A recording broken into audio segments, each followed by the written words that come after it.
I'm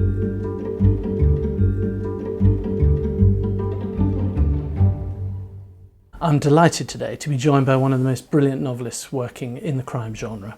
She's written more than 30 novels, translated into, I think now, more than 40 languages, along with non-fiction work and drama. She's won numerous prizes for her writing from all around the world. Val McDermid, welcome back to Blackwell's. Now, of course, we're in difficult water here in terms of asking you any detail about your work because there's a hideous danger of spoiler alerts. So let's branch out a little more generally. What were the books that really got you into reading and most inspired you to become a writer? Well, when I grew up, my parents lived opposite the Central Library in Kirkcaldy. We moved there when I was 6 years old. And so I essentially read my way around the library shelves. I read everything that was there from the Hardy Boys to The Wind in the Willows. And the books I remember most, I think, looking for always first, was the Shalley School books by Eleanor M. Brent-Dyer. And I thought they were great fun. Girls' boarding school set in Switzerland. 2 days a week they spoke French, 2 days a week they spoke German. It all seemed tremendously exotic. And one of the things I loved about those books was that they were a series, and they were a proper series. You know, you'd read books by Enid Blyton like The Famous Five, and they always took place really in the same summer. Nobody ever got any older. There were no consequences to what had happened. You know, nobody ever said, we'd better not go into the dark cave because the last time we went into the dark cave, something really nasty happened. But with the Shalley School, there were consequences. If you broke your leg in a tobogganing accident in one book, you were still limping 3 books later. So, and emotional consequences too happened in the course of the books. And of course, because I was reading from the library, you never got to read things in sequence. So it was almost like constantly building this jigsaw puzzle of trying to make sense of what had happened, where we were, and not knowing what had happened before. So there was a kind of mystery element too, I suppose, a puzzle. And then I discovered Agatha Christie at a very early age, as I used to stay a lot with my grandparents, and they only had one book in the house apart from the Bible, and that was Agatha Christie's The Murder at the Vicarage. So whenever I ran out of books I'd brought with me, I would reread the first Miss Marple. And I think I look back at it now and I understand the attraction of that book is the cleverness of the structure. Christie has a main story, a main plot, but then there's lots of different subplots that all intersect in this sort of very complicated set of arcs, and every one has a setup, development and payoff. So you're getting lots of little moments of satisfaction along the way. But overall, there is the big mystery that gets resolved at the end. And it's very cunning storytelling. At the time, I just liked to read it, but I understand now that I was lucky to find my first Christie when she was writing at the peak of her powers. Could you tell us a little about your daily process in writing? What's your routine is?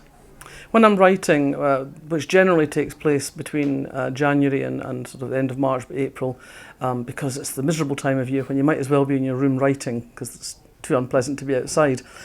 So I generally get started about 10 in the morning. I'm not an early bird, so get up, have a couple of cups of coffee, make my way up to my office. First hour or so I generally spend revising what I've done the day before, and maybe answering some emails, whatever. And I'll start writing proper about 11 o'clock. And I write in 20-minute bursts. That seems to be how it goes. I mean, I don't have a timer or anything, but roughly I write for 20 minutes, then it sort of stops. And I'll do something else, so maybe go to the post office, maybe answer some email, maybe look at Twitter, maybe play a computer game or something that breaks me out of what I'm doing.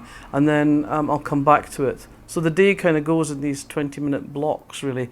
I'll go out for a walk at some point. We've got a river at the end of the street, so I'll go and walk by the river, or I'll go and do some shopping or whatever. But essentially that's it. And I work till maybe about 7 in the evening and stop and we'll have dinner. And if it's going really well and I feel there's more to come, I will go back upstairs after that and sometimes work till maybe 1 in the morning and then go to bed. But mostly it stops around about dinner time and I attempt to have something approaching a normal life, but my partner says that as I get towards the end of the book, it's clear that the voices I'm listening to are not the voices in the dining room, they're the voices in my head. She says she can see my eyes flicking from side to side as I'm eating or talking. You care a great deal about the scientific veracity of the procedural aspects of your novels. Can you give us an insight into how you feel this contributes to the power of the work? everybody knows that crimes are not solved the way we write about them in our books. This is not how the police operate. It's not one grumpy inspector and a sergeant who has to buy the drinks. Real police investigations are really quite dull and tedious and repetitive and wouldn't make great fiction. So I'm always inviting the reader to come on a journey of suspension of disbelief. And in order to make that journey easier for them, I have to make recognisable all the things I make recognisable. I try to be as authentic as possible. So if I'm writing about a city, and I'll put real places in so they can go, oh, I've walked down that street, I've drunk in that bar, I've been in that cafe. And so it is with the forensics. You can't get the police procedure details right, but you can get the forensic details right. And so that for me is quite an important underpinning. It allows the reader who knows something about the subject, or it allows them to feel that they know something about the subject because of what I'm telling them. And for me, the way to achieve that authenticity is to have friends who do this for real. I mean, when I started off, they were not friends, they were just people I went to for help and advice. But over the years, I have been to the well so often that they have become friends, you know, and I know their families, and they know my family, and we go out for meals, and it has become, I think, quite productive relationships, not just in terms of the work, but also in terms of our friendships. So that for me has been very helpful. And I think having built these relationships up over the years, I've built an element of trust. So they'll tell me things that maybe they're right on the cutting edge, and sometimes they tell me things maybe a little bit before they should. Sue Black told me a wonderful thing a couple of books back, and you know how the cells of your body renew themselves over the time of your lifetime, but there's one bone in your ear, a very tiny bone in your ear, that remains the same. It doesn't change. It stays the same as it was when it was formed in your mother's womb. And apparently, if you analyse that bone, it will tell you where your mother was living when she was pregnant with you. Now, isn't that just amazing? She told me this and I went like, wow, that's fantastic. And I went away, you know, full of excitement about this, found a way to use it in the next book. And she rang me up and said, you might have waited till I'd published the paper. So, you know, sometimes I maybe leap a little bit too far ahead. With 4 major series running at once, as well as standalone novels, can you tell us a little about your ongoing relationship with all these characters? Do you have Tony Hill suddenly popping into your mind in relation to an idea or a situation you're in, or do you keep these separate from you and at a distance?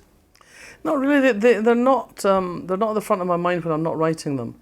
So it's like you know, with friends, with people you've known for years. If you know you're about to see them, you start getting excited about seeing them, and you revisit your past with them, and you think, oh, that time that she did such and such, that time that he'd said that.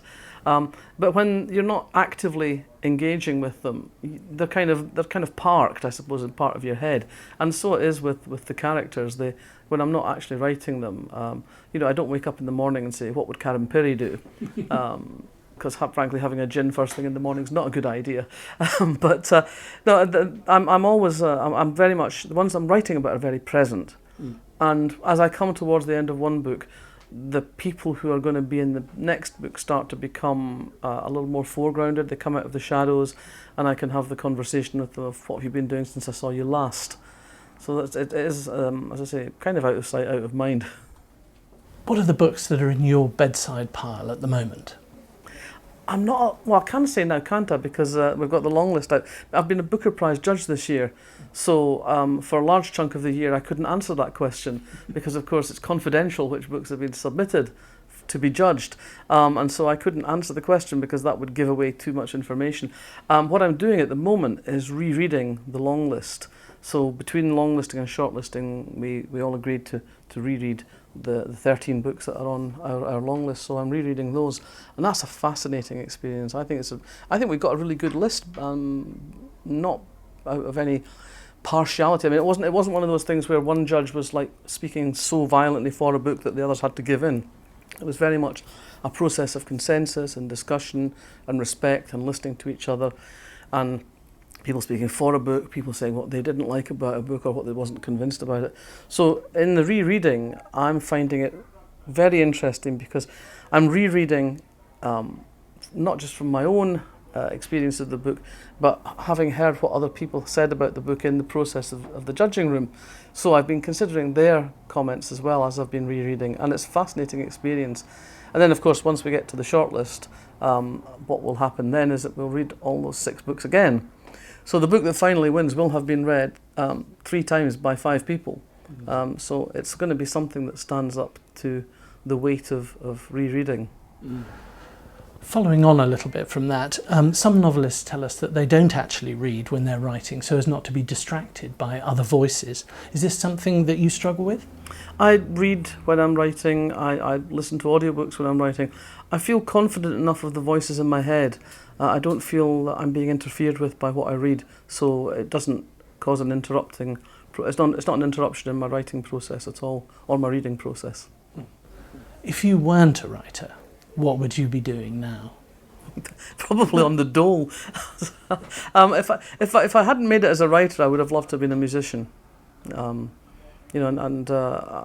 have a crime writing supergroup, someone called it the other night, the Fun-Loving Crime Writers, and we do gigs, and that's the best fun that I think I have really outside my home. What do you see as the greatest challenges facing a writer in the crime genre at the moment, particularly in light of the enormous social change brought about by new technology? I think the challenges for the crime writer are as they have always been, though probably the bar has been raised higher in recent years. I think the standard generally of writing within crime fiction has become much better, much stronger, as witnessed by the presence of Belinda Bauer on the Booker longlist. She's there because it's a really good read, and my fellow judges totally agreed with me on that point. So I think we have become more aware, I suppose, of the possibilities of genre. The envelope has expanded enormously since I started writing, sort of 30 years ago. Really, in the UK then there was village mysteries and there was police procedurals and not much else. But now the range is extraordinary, and people, I think, use the crime genre to write about all sorts of other things, about politics, about gender, about social history, about history, and all of these things weave their way into the stories that we tell. And I sometimes think murder is almost by the way, because we're writing novels that happen to have murders in them. I think it's what the genre has become and is becoming more and more. The quality at the top end of crime fiction now, I think, is very, very high indeed. Within the world of novels about crime, who do you most admire? There are a lot of people to admire. Among the people I'm really impressed with at the moment, I would say Denise Mina is a tremendous writer. Belinda Bauer I enjoy very much, have done since the beginning. There's Michael Robotham, Australian writer, who I think is a really great storyteller. Adrian McKinty, Irish writer, whose novels are set against the backdrop of the Troubles. But the great joy I have every year is that I get to chair the New Blood panel at Harrogate, which means I get to read a lot of debut novels. So I'm kind of getting to spot people as they come out of the traps and hopefully, touch wood, pick the stars of tomorrow, introducing them to their first big audience. Without giving too much away, can you tell us a little bit about your new book, Broken Ground, the latest instalment in the career of DCI Karen Peary of the Historical Crime Unit? Well, the book opens with the discovery of a body in a West Highland peat bog, and it is not as it seems at first sight, and of course that Karen then has to pursue through the mists of time what actually happened, when and where and to whom. There's also a couple of subplots going on. There's another plot involving some rape cases from the 1980s, and Karen overhears a conversation in a cafe that leads her into very murky waters of a contemporary case.